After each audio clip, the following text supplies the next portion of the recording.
Hey everyone, welcome back to The Moment Live. It's your host, Meredith Lynch. I'm joined, as always, by my pal, Rebecca Senenez, which, Rebecca, we're going to do a different episode on this, but I realize it's almost our year anniversary of being friends. I know. We have to go to the sandwich shop that we originated this partnership at. Right? But you know what? When we first started thinking and dreaming about this show, we had like a short list of people of like, here are some like really good people that we'd want to have on. And Yep. I'm so excited because this was one of the like, even in our first couple of meetings, we threw around this name. We are like, we could get Absolutely. Franchesca Ramsey on. And so I feel like this sort of feels like a pivotal episode of the show because That's true. right? Yeah, You know her.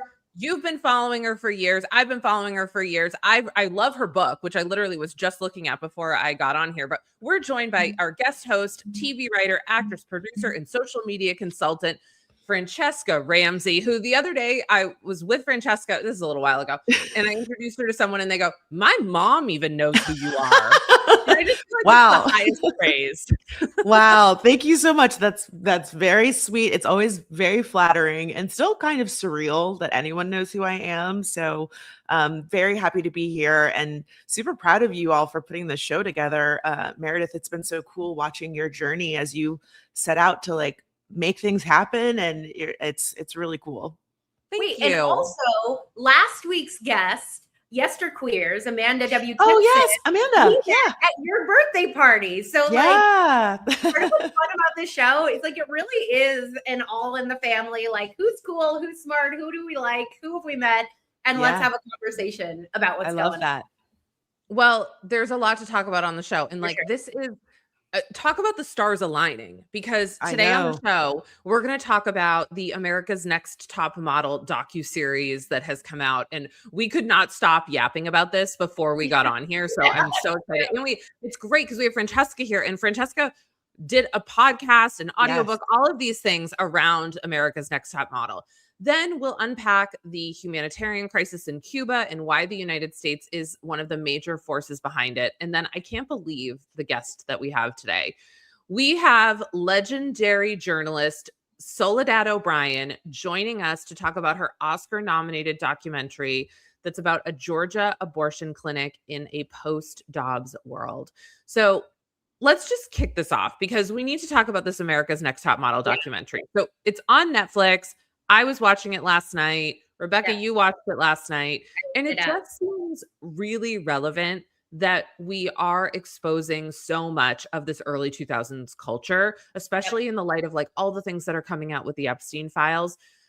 Franchesca, I want to kick it to you because you know so much about the body of work that is America's Next Top Model. And so I'd love to hear like, what do you feel like the documentary is getting right? And what do you feel like it's missing? Yeah, I mean, I was a fan of the show. I don't think I watched every season. I think I dropped off before Tyra left the show. But I was a fan, but I often call myself a critical fan. Like I think we can enjoy things, but also acknowledge where things fall short. Mm-hmm. And I feel very similarly about this docuseries. On the one hand, I think it's really empowering that so many past contestants were able to be given a voice to kind of talk about things that happened behind the scenes that maybe we weren't aware of.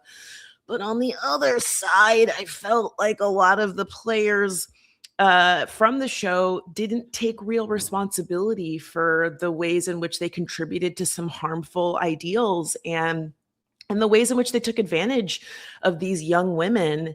And that was really disappointing to see. I felt like Tyra especially really straddled the fence where she was very rightfully so proud of the show that she had created and the doors that she opened for young women in the industry. But then at the same time, she was kind of like, I didn't know, I wasn't there. I didn't make those decisions. And I think myself and many others just wanted her to take a little bit more accountability. And I'll include Mr. and Miss J in that. I'll include Ken Mock in that. I think they all kind of needed to actually say, yeah, we made some mistakes. And it didn't feel like they wanted to do that. Well, let me ask you this, because you have, done so much, did a podcast, et cetera, you know a lot about Tyra.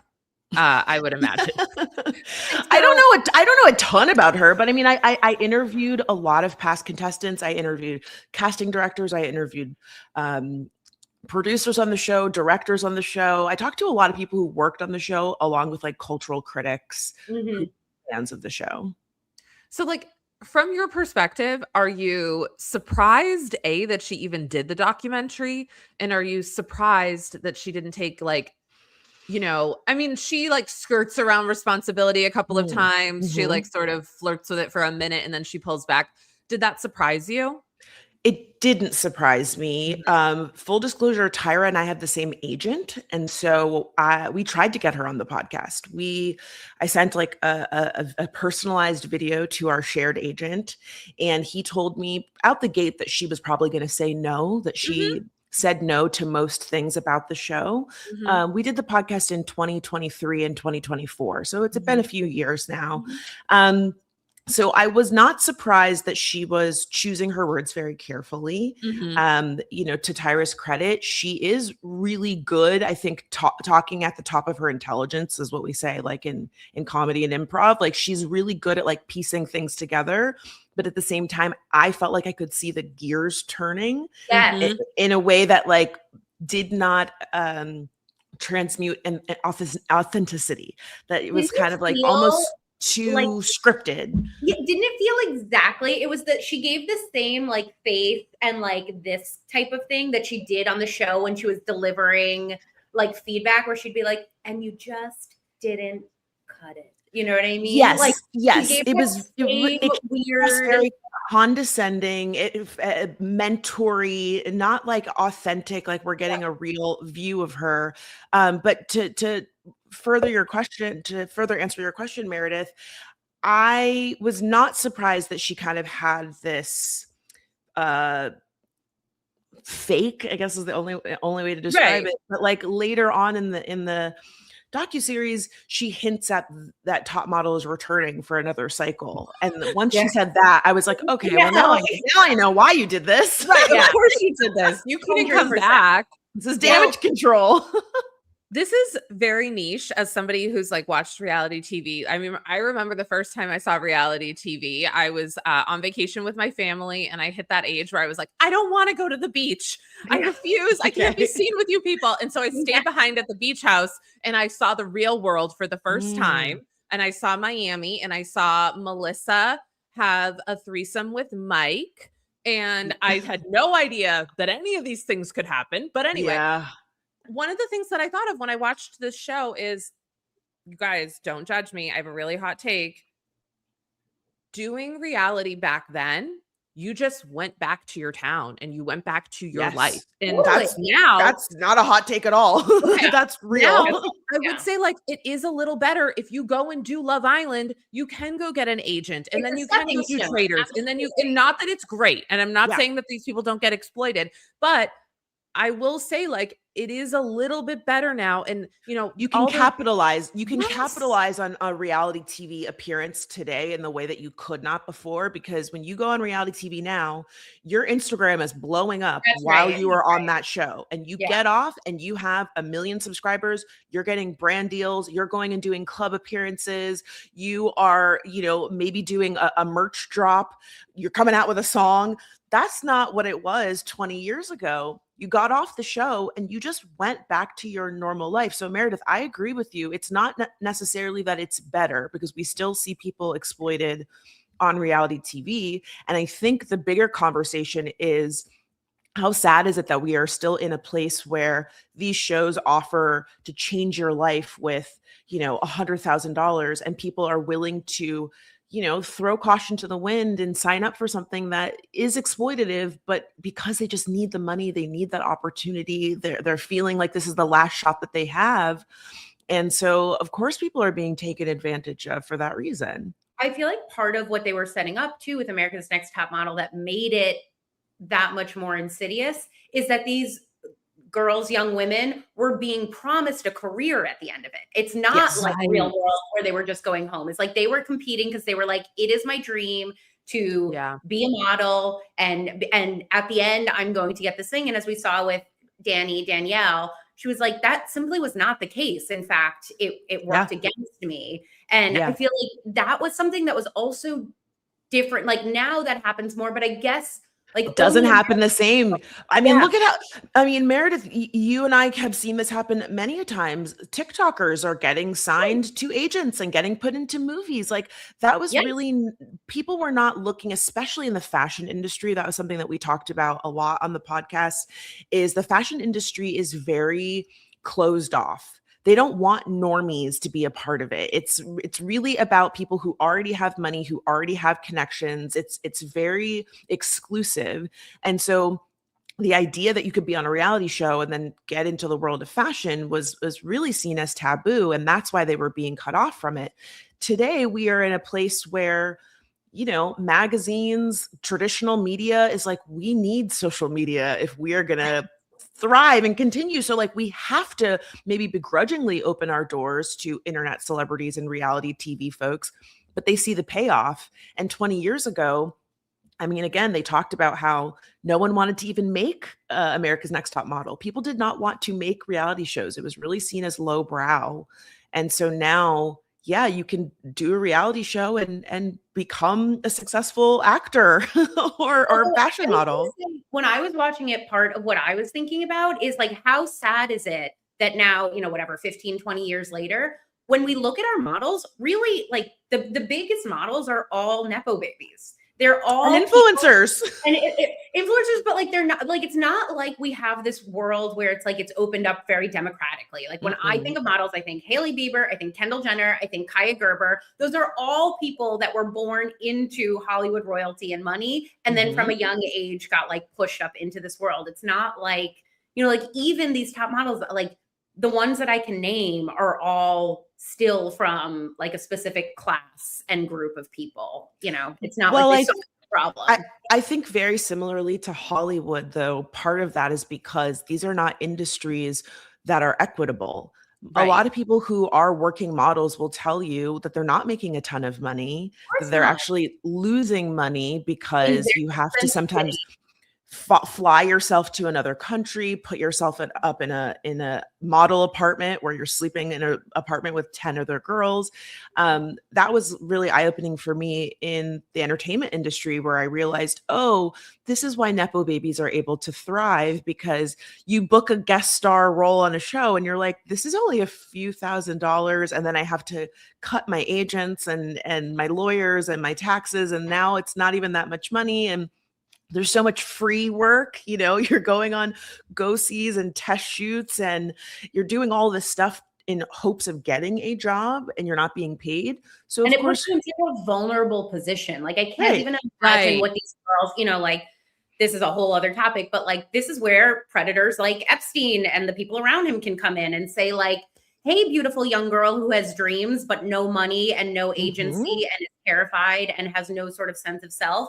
I'll, pick you up and, it's just such a vulnerable place. Or is here from another country. A lot of models get scouted and brought to the US or brought to Europe in order to work for these high profile fashion weeks. And you're absolutely right, Rebecca. Unfortunately, there are a lot of dangerous and predatory people who know where to go and know how to target vulnerable young people. And it's unfortunate that we are having this moment collectively where we're recognizing this, but my hope is that it makes us smarter and more empathetic. I feel like the conversations around, well, I would have been smarter and that could have never happened to me. And like, I'm just so tired of people using those hindsight glasses instead of actually saying like, you don't know how you would act in those positions. And especially if you don't have community or familiar support or economic support, it is a lot easier to be taken advantage of. I have a point that I really want to make about this at the end of the show because something clicked in my brain about this, but let's do this after because I really want to quickly move on to our next story before we bring in Soledad because, a couple of things. One, this morning we woke up and Reverend Jesse Jackson, a civil rights activist, leader, and politician passed away. He was the first Black man to mount like a major presidential campaign in the 1980s. And as it turned out, while we were doing some quick looking around this morning, he was a huge advocate for Cuba which is our next story, and was one of 2 Americans to actually speak at Fidel Castro's funeral several years ago. And the reason that we wanted to bring that up is Cuba is in a huge humanitarian crisis that I just don't think is getting enough attention. And so I wanted to talk about it here. So daily life is being disrupted there because effectively oil has stopped going into the country. This started mostly back when the United States invaded Venezuela, because Venezuela had a lot of military exchanges with Cuba and were bringing them oil. And then once the United States came in, that stopped. And on top of it, the United States took that opportunity to put sanctions on other countries in the region, like Mexico, from bringing oil to Cuba. And Cuba is like this very complicated place and has been under sanctions from the US. But at this point, it's like, weeks, if not days away from running out of oil to run their society. Like I'm seeing pictures, there's garbage all over the street because the trucks aren't going through. Water trucks aren't going through. The government is starting to seize generators to go into the hospitals. And I just want to play a clip of Donald Trump talking about this a couple of weeks ago, and then talk about like why the US is doing this on the other side. Well, it doesn't have to be humanitarian crisis. I think they probably would come to us and want to make a deal. So Cuba would be free again. They'll come to us, they'll make a deal, but Cuba really, they've got a problem. They have a problem. I know so many people from Cuba, but we have a lot of people in the United States right now that would love to go back to Cuba, and we'd like to work that out. What do you want to see from Cuba? I mean, what do you need to see? Well, we'll work a deal. I think we're going to work a deal with Cuba. I think, So on top of it, Secretary of State Marco Rubio is Cuban American. His parents fled the communist regime. And I know there's a lot of like different feelings about Cuba with the Cuban American community. I spent some time living in Cuba, so I have like a lot of love for the complicated country. But so the debate now is sort of like, is the US choking out Cuba in order to like come in and topple the regime? Is it, like, what is our responsibility here? And I just feel like it's like one of those stories that's gone like way by the wayside, but that we actually have a lot of control over. Yeah, it definitely feels like we are being barraged with news info so that certain stories get buried and we don't have the mental capacity to actually look into it. And I think Cuba is one of those nations where there are a lot of complicated feelings and understandings. And I think that that's intentional, that we haven't actually reckoned with the ways in which we've meddled with their government. And so again, Donald Trump is, I cannot say anything positive about him, but what I can say is he is very good at pushing a narrative that supports this idea that America is the best and that we are there to help other people. And it's not necessarily true. And so when we see things like what happened in Venezuela from the outside looking in, it's very easy to say, oh, we're doing the right thing. But there's always some ulterior motive as to why we are meddling in another country's government. And, the oil connection is no surprise to me. Yeah. Yeah. Rebecca, I have a question for you because I feel like you've been watching this very closely and you have covered Cuba quite extensively. What do you think that Marco Rubio's end game is with Cuba? I think that he wants to take out the communist regime. I think that I think the way that I read it is that they want to push the regime. They want to push the people in the regime so far that they have to capitulate to the United States, and then the United States can come in and turn it back into a capitalist government. I mean, I think that is like the dream, to take out the communist regime. And I think what makes it complicated is there's a lot of Cuban Americans who do dream of that. But I always say, and again, I'm not Cuban. I was there as a reporter. I was there truly, but I was there as an independent reporter. And I did not get the sense from the people who were talking to me that they felt oppressed or wanted the United States to come in and save them, or that they didn't, love their culture. And they had complicated feelings about it. It wasn't like they were pills for the government. And so it's just always really important. I got complicated feelings about this country. Right. People are like, well, the people have complicated feelings about their country. I'm like, yeah, get in line. Yeah. Yeah, but those complicated feelings weren't, and I wish the United States would come save me. Right. You know what I mean? Yeah. Like, I think that's the difference. Like, I think that there is a conversation to be had about, like, listen, there's a lot of corrupt governments. Ours is not the first, and it certainly will not be the last. But that, like, you know what it reminds me of? It's like when you were a kid and you were misbehaving out in public, and your mom is like, I'm gonna like snatch you up at home, not here in the store. Yes. That's kind of how it feels, where it's like, we definitely need to clean house, but I don't want somebody else coming in here and doing it. Like, I want it to be an internal, this is like a behind closed doors conversation. And I think you're better at, to keep the analogy going, you're better at cleaning house when it's your own family, when it's your own friends, when it's your own coworkers, versus somebody from the outside being like, I know what's best for you all, and then meddling in your personal affairs. Especially when that country has like done nefarious things before, like choke you off of oil, and like people are really struggling. This is a really exciting moment to be able to bring in like truly one of my heroes. We have with us today the legendary journalist Soledad O'Brien. Soledad O'Brien needs no introduction. She's an award-winning documentarian, a journalist, an author, a speaker, a philanthropist. Her most recent project includes executive producing a really brilliant documentary that we watched yesterday that is now nominated for an Oscar, called The Devil is Busy. Soledad O'Brien, welcome to the show. Hi, thank you for having me. I was saying more. Don't stop with that introduction. It was the best ever. Thank you. I might make it my voicemail on my phone when people call me. How are you guys? Good. How are you? I also saw you at a picture at Mardi Gras. You were like on a float. So much fun. And my big worry was it was going to be like this drunken fest, which I think it is in the audience, like the people, who are the crowds, but on a float, like there's no bathroom. So nobody, like you're on a float for 5 hours. Oh my God. There's no drunken people on the float, like at all. Yeah. No. They're like people are locked in.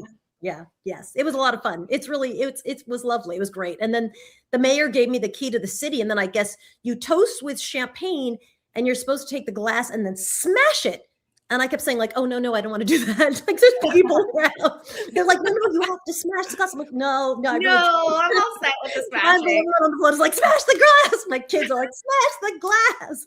So did you, or did you keep it? I had to. Peer pressure. I did. And then people came by and cleaned up all the glass because I was worried, who smashes a glass when there's tens of thousands of people in the street around the glass? That would be insane. I also a little wary of throwing things at people in a crowd. Yeah. It goes against every sort of. We don't need that headline. Right. I did actually accidentally whomp a very old lady in the head, and she's like, I'm okay. I loved it. Honestly, Soledad, you could want me in the head, and I would be. She was kind of nice that way, but I was like, oh God, I'm so sorry. Before we get into your documentary, which was like incredibly powerful, and we recommend everybody go see it, because we have you, and we were just talking about the situation in Cuba, and you are a daughter of a Cuban immigrant. We wanted to get your take specifically, because part of what we were talking about is like this complicated, is like some Cuban Americans are like cheering for the regime to fall, and some Cubans are like, this is an absolute humanitarian disaster, and the United States is doing what it always did in Cuba, which is strangle it out for its own political ends. How do you read this moment? Well, all those things are true, right? I mean, I was in Cuba in June, and it was the first time actually in a long time. I usually go every 2 years to visit family and sort of do art project, tour art museums and visit galleries. And it was the first time I had really seen like kids in the street begging. That just is not how it works in Cuba, at least from the last time I'd been there. But it was also interesting because I had a chance to sit down and have great conversations with people who worked in the government, who were like, listen, people who are working in the government even have outside jobs. Remember, that wasn't allowed. I met people who purchased their own homes. Again, that's extremely unusual. So we've been seeing this. It's just been devolving for a while. And so I'm not surprise. I mean, it's the president shaping it as like make a deal is always kind of typical for him, I think. So nothing there surprises me. But, Cubans have been through a lot of very difficult times before. This is not the first administration that's, sort of thought about how they could influence or, put a finger on the scale in Cuba. And they have, made it through the 80s, obviously, and then since after that as well, multiple times. So Cubans are very resilient and very resourceful. Unfortunately, they've had to learn to be, which I think is horrific. But, again, I think it's very rare in any kind of policy conversation where a country is just like, we're here to help. Yeah. Yeah. Especially our country. I mean, like with all due respect to us, we're not very well known. Maybe every country, right? It's very rare that people just, I think there's often this bigger vision of what can we get out of it. And listen, I've talked to, many Cubans in Cuba who are, very conflicted. The older ones really understand what the U.S. has done, politically, historically. Cuba's a very young country. Mm-hmm. So there's a lot of younger people who actually, haven't experienced a lot of the stuff that happened in the 80s. And so they don't have the same mindset. And a lot of Cubans, who've had the opportunity to get out. Even though there was a fledgling entrepreneurial base that they keep trying to grow, it's really challenging. Yeah. It's sad because Cubans are the best, the food's the best, the people are the best, the music's the best. Cuba, I spent some time reporting in Cuba, and I truly fell in love with the country. And it's interesting, and then we'll move on and talk about your documentary. It's interesting because I was studying HIV AIDS and then ended up like also seeing some of like the prostitution community. And it was interesting that the actual prostitution that I saw, it wasn't the prostitution that was the stigma. It was that they needed jobs outside of the government, like that it was like that they needed to make money in this other way. So when you talk about that, it's such an interesting culture. Yeah, there's a huge percentage of people who, even if they have a job in the government, need another job, and a large number of people who have an outside job, which, as you know, was never allowed, and certainly no one would ever admit it. And nobody admits it. That's the taboo, is the needing of the job. People are very, very open about they cannot live on what the government's, providing them. Yeah. Well, my thoughts vary with Cuba, right? Every day I see it, and it's such a special place. And I guess before we move on, is there anything that Americans can and should be doing? Because this is a story that feels like it's, like down the list of things that we're paying attention to right now. Yeah, I think it is. I mean, don't you feel like there's just this fire hose of information coming at you every day? And you're like, I've got to pick these 17 things I'm going to focus on. Yeah. And then like the one fun thing that's fun to talk about so I don't lose my mind. So yeah, I think really at this moment in time, just understanding what's happening. It's so complicated. There's lots of great books about Cuba. You can just Google and ask, what's the best read? But and really, because it's very hard to really get a grip on what's been going on in Cuba over the last many, many, many years. Yeah. Well, let's talk about what's happening in this country, because we watched your incredible documentary, The Devil is Busy. In other chaos. Right. In other bad news. And, first of all, one of the questions that I had for you about this documentary is I was wondering, was this filmed like during the 2024 election? It was filmed right after the end of Roe v. Wade, right? We actually started working on it before because we knew. I mean, I knew. Yeah. It's funny. It's often I meet somebody who didn't know. I'm like, really? Because I knew. You could tell the Supreme Court justices were answering questions. Called me hysterical in 2016, where I was like, "This is gonna." They were like, "No, it's never." Okay. You just watch how justices answered questions, and you're like, "Yeah, you're just." Anyway, we knew, so we raised money in order to be able to think about like, okay, what is the story? What is the doc? So once Roe v. Wade ended, we would be able to really understand the impact. We wanted to document like, what is the impact? Eventually we settled on a clinic outside of Atlanta, Georgia. And we were given really great access. Our directors, Geeta Gandabir and Crystal and Hampton, they're just really, it requires a lot of trust and a lot of being able to understand how to deal with very vulnerable people in a really challenging moment. And they're both fantastic at that as they navigated talking to, sometimes they're called clients, sometimes they're called patients, and seeing like, can we follow you through what is unfolding? Because people deserve to understand. It's interesting how many, I've done some reporting on abortion clinics issues, not a lot, but you realize the degree to which there's a lot that you never see, Right. narrative wise, you would think it's 16-year-old girls flooding clinic, it's in our documentary, you see these middle-aged women, right, going in with their partner. At one point, there's a woman who is told that she can have an abortion. She's under that 6-week mark. Mm-hmm. Some people are turned away, some people can. And she starts to cry and laugh and cry. And it's one, again, the few times that you're trying to like capture the actual emotion of people. Often I think abortion's like there's this or there's this. Right. And the reality to me seems to be it's just complicated, right? It's just very nuanced and it's complicated. And I think our documentary really captured that through the eyes of the woman who's a security guard, who's deeply religious. And yet, right? I mean, it's a very unusual. If I were to run down the street and poll people and said, listen, I'm doing a doc on an abortion clinic and the person is really religious, 99% of the people would think, oh, you must be talking about the protesters. Right. That's what I thought at the beginning. Yeah. And so again, that I think it's what makes this doc really special and interesting and complicated, because it is complicated. It is complicated. Right. Yeah. There's that moment in there where one of the doctors talks about the fact that like this is going to start affecting where people go and practice. And I was really struck by the moment where they're looking at a case and they're going, oh, I think it's okay if we perform the abortion, but I'm not sure. It's a fetal abnormality. And so I think and we had Jessica Valenti on here last week, who does Abortion Every Day, who does incredible work on this. And to think of like what we have seen just since then.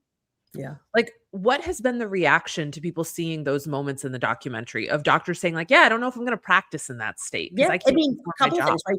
Doctors saying they're just going to leave the profession altogether or leave the community where they are. We've seen that. I mean, of course, if you're worried about legal repercussions where you could not just lose your license, but you could go to prison. I mean, clearly. And so I think this doc really spelled out what is unfolding across the country right now. People debating exactly how terrible is the abnormality, so that if someone triple checks this, will we be in some case responsible and thought not to have done our work correctly, and so we have to protect ourselves. I mean, it's really, it's so interesting. And, we've seen that in other states as well, right? Where the patient has to get so sick or near death before the doctors say, well, now we can intervene because now you're near death, so we can help you.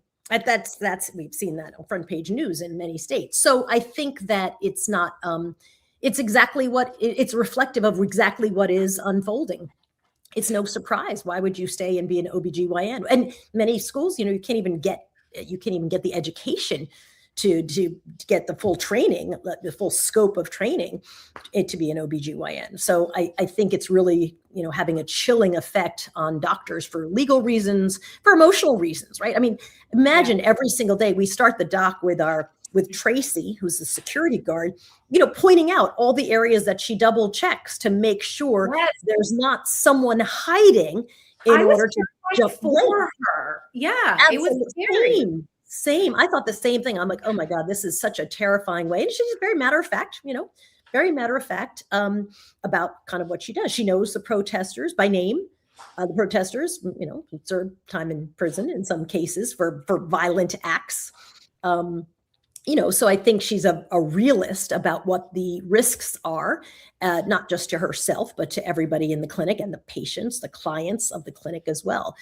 So yeah, it's stressful in every which way. So it's not a surprise that people would say, I just can't take it. I want to go to a place where I can practice fully and not have to debate everything to make sure that at some point down the road, someone's not second guessing my medical opinion and I could end up losing my license or going off to prison. Can I ask a question? Sure. So, I mean, this is totally up my alley. I love, it's so important to have work about reproductive care and reproductive justice. I'm curious, have you had any conversations with people potentially across the aisle from this issue Yes. who've maybe seen the film and have Mm. a new perspective? Because I often think when I see stuff like this, I'm like, I am totally the target audience for this, but the people that are in the bubble and are really kind of being served that propaganda about late term abortions, for example, or they're thinking it's the, the runaway 16-year-old and not knowing that it is oftentimes women who already have children or are dealing with health complications. Just curious to hear more about, outside perspectives who've watched the documentary and how it's touched them. Yeah, historically, I think me as a reporter, there's always sort of this versus this, right? It's set up as a debate. And in this doc, it's actually sort of like, this is a day in the life of this woman who runs a clinic. So it's not here's my opinion and here's what I think. This is her life. And so we have shown this doc. We were in 14 film festivals, and then we've been across the globe actually as well with it. And so in fact, the other day we did a screening in Atlanta, and this man came up to me and said, listen, I am pro-life, but that was a really good doc. So I'm not sure you change anybody's mind. I mean, I don't think it's going to happens in real life where people are like, I saw it and I've changed my mind about whatever. But I do think it allows people to actually see what unfolds. It was also interesting, the number of men who had no idea how stressful it was for women. The number of men who said, I just never even crossed my mind what women have to go through, which I thought was interesting. And we've shown the doc in some red states. I mean, some of the film festivals have been in states that are very politically diverse. And I'm like, okay, I wonder how they're going to take this. But I think because it's framed as a day in the life of this is what she goes through to run the clinic from a security standpoint. I think it's very helpful to stay out of it as a reporter. Often when you're reporting these things, it's like, here's my point of view. Here's the people I picked to interview. Here's the story as I'm telling it. This is just following someone. And I think that's very helpful in the discussion because we often don't realistically see what happens in an abortion clinic. And that's unusual. Before you go, I was thinking about this as you were talking about protesters and as I was watching it. So Don Lemon, this is a little bit of a tangent, but Don Lemon is being prosecuted by the government right now for going into a Minneapolis protest using the FACE Act, which was made in the 90s to protect people going into abortion clinics. I wonder what your thoughts are about this law that's used to protect this one thing that you care about being used against your colleagues and another institution you care about, which is journalism. Like, it's such a bizarre. At the end of the day, as you know, this is really much more of a legal question, right? And lawyers will take anything that they possibly can to support the case that they're going to try to bring to trial. So nothing, I mean, I feel like 2025 has been, and I'm sure 2026 as well, will be the year of like, nothing surprises me. Nothing surprises me. Like every day, I'm 20 times ago, I'm like, doesn't surprise me. You guys were talking about America's Next Top Model. I'm like, doesn't surprise me. Nothing surprises me. I'm unsurprisable at every level. So I would say the same. I'm unsurprisable, right? I mean, and also that literally is what lawyers do. They're going to figure out how they can support their case and try to, using whatever they have legally in their toolbox. So again, not surprised even slightly. I was looking at the feminist, the health clinic that is in the actual film, and we'll link to it, y'all, because you can donate there. I'm going to donate because I'm a huge fan of Tracy's now. But one of the things that I noticed is they don't just perform abortions. They do HIV testing. They do postpartum care. Most clinics don't just do abortions. And and as one of the women in the doc says, right, with like the conversation starts at A and then never moves on from abortion. At Planned Parenthood, also, right? Planned Parenthood. Cervical screenings. Right. Literally, the percentage of abortions that are performed, you would think if you asked people, again, went out on the street and asked people, they'd be like, it's got to be 97% abortion. It's not at all. It's a tiny percentage. And so people don't always understand that, like, shutting down or getting in the way of that particular clinic also means that woman's not going to get a mammogram. That person's not going to get a pap smear. That person's not going to get free health care generally across the board.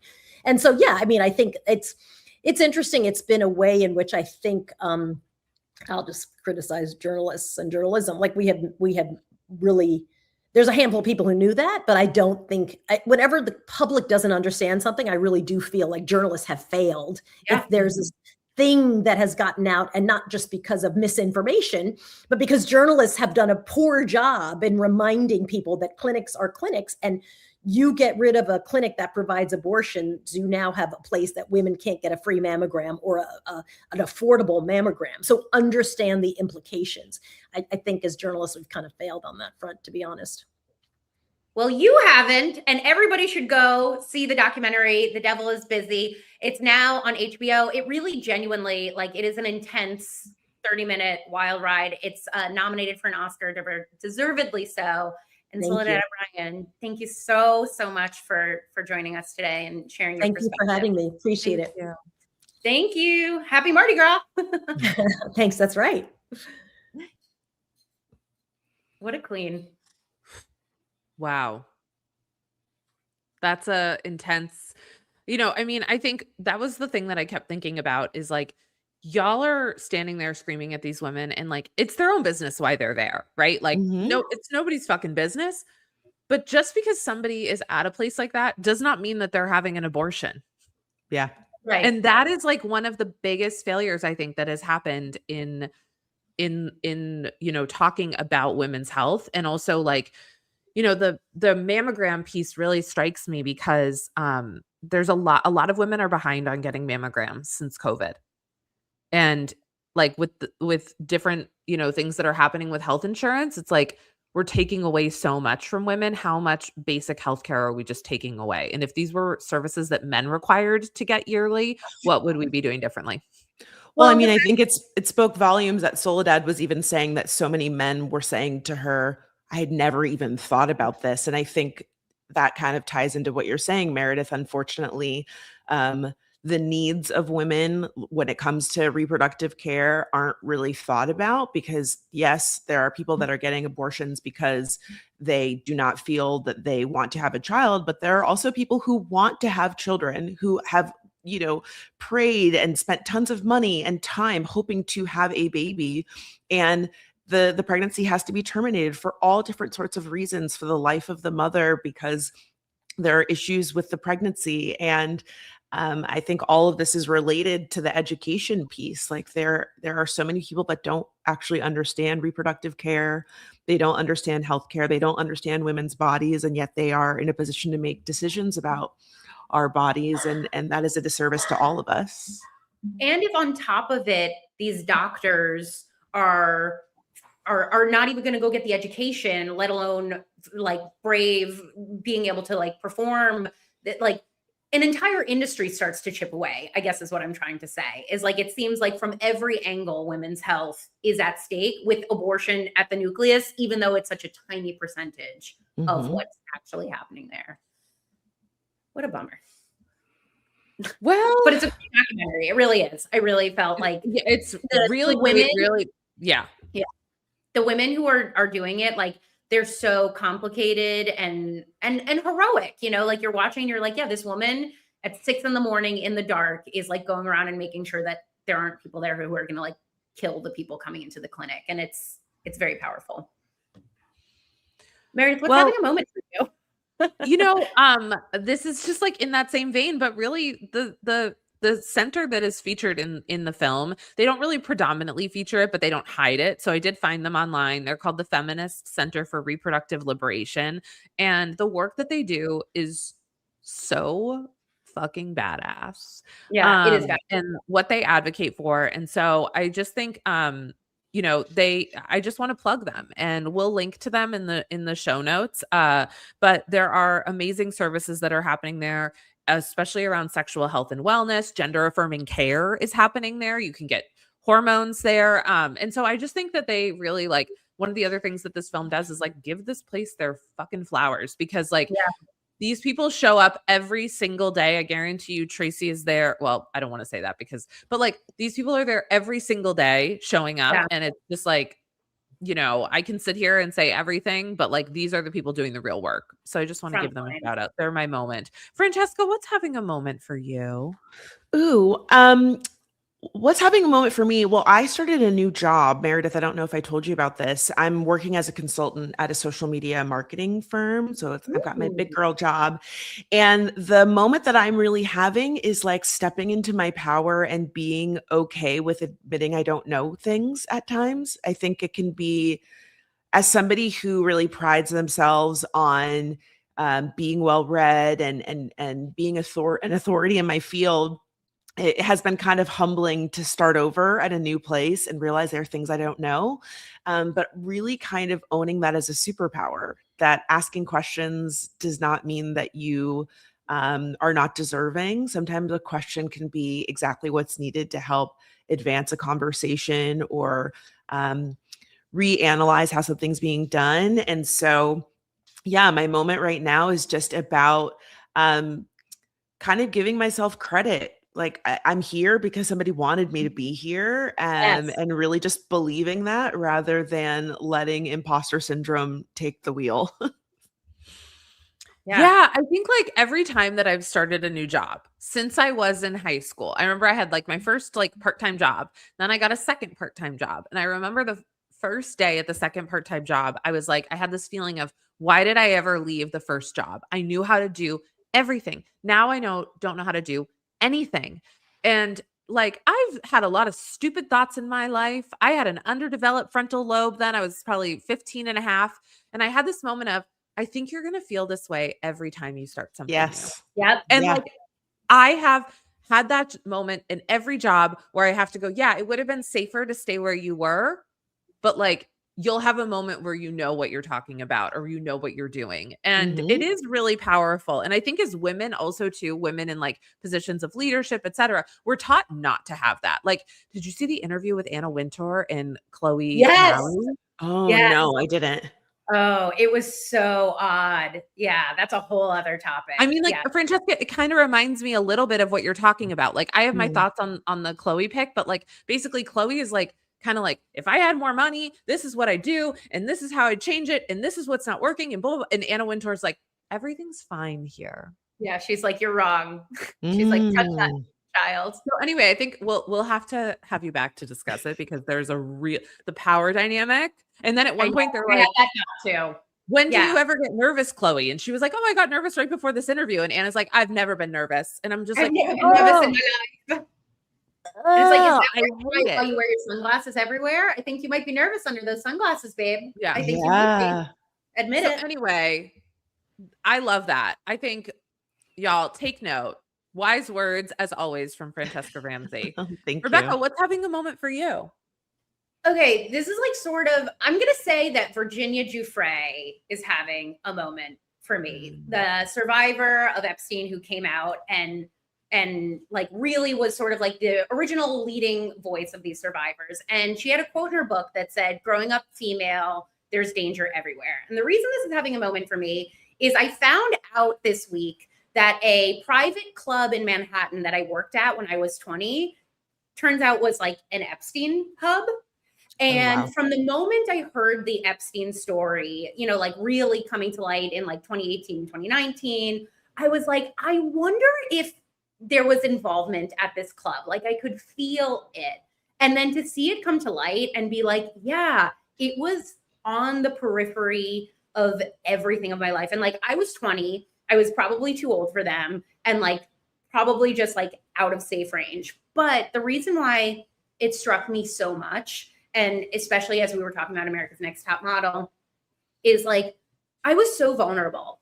If chic Ghislaine Maxwell had come to me in that club and said, you're so beautiful and so smart, and I just want to help you in your career, and I can introduce you to this person, and this person, I would have followed her to the ends of the earth.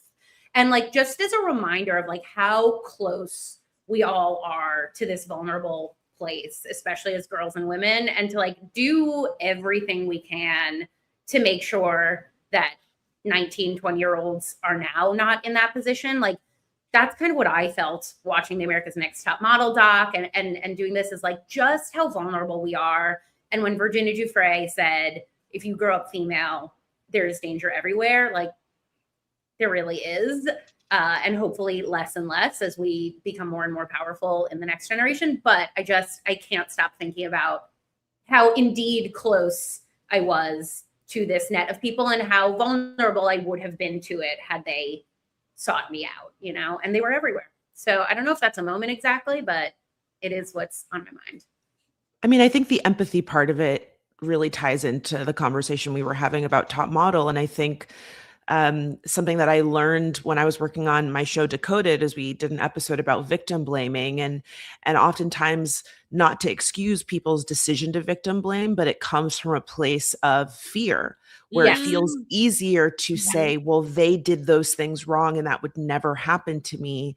And the reality is, it is much easier to finger wag and say what you would have done differently because we know the outcome of the situation 100%. versus if we were in the situation ourselves. And it sounds like that's kind of the moment that you're connecting there, where you're like, oh my God, it's like the sliding doors moment. It was like, it was exactly. That's if exactly. one thing had been different, who knows, you know, where you could have ended up. And I think more people need to be open to having that realization. And it's frustrating that too often people can't make that connection until it happens to a family member or somebody that they work with or someone, or to them. Exactly. And that is something we keep seeing over and over again, where suddenly people are saying, oh, this is what I voted for, but now that it's affecting me, I'm having second thoughts. That's right. And so the fact that survivors have been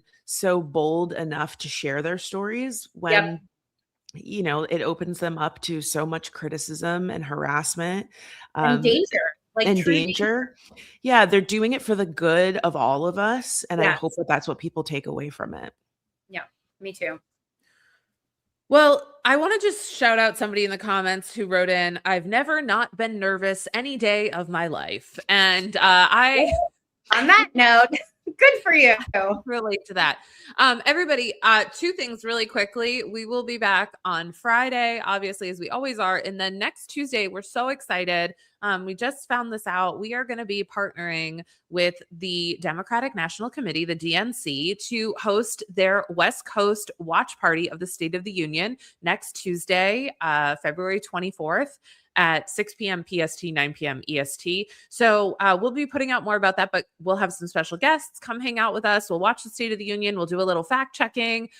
We'll do a little, we'll have some laughs. We'll have some conversations. It'll be really fun. And we're really honored to do that. And thank you so much. Franchesca, remind our friends where they can find you.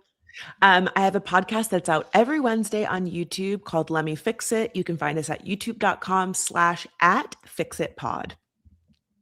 Thank you guys. We'll see you guys on Friday, and no daytime show next Tuesday. Producer Rihanna wants me to tell you guys, because we're going to do the nighttime show, and that would be, I mean, it's already an ambitious undertaking. All right. Thanks, y'all. Come back soon.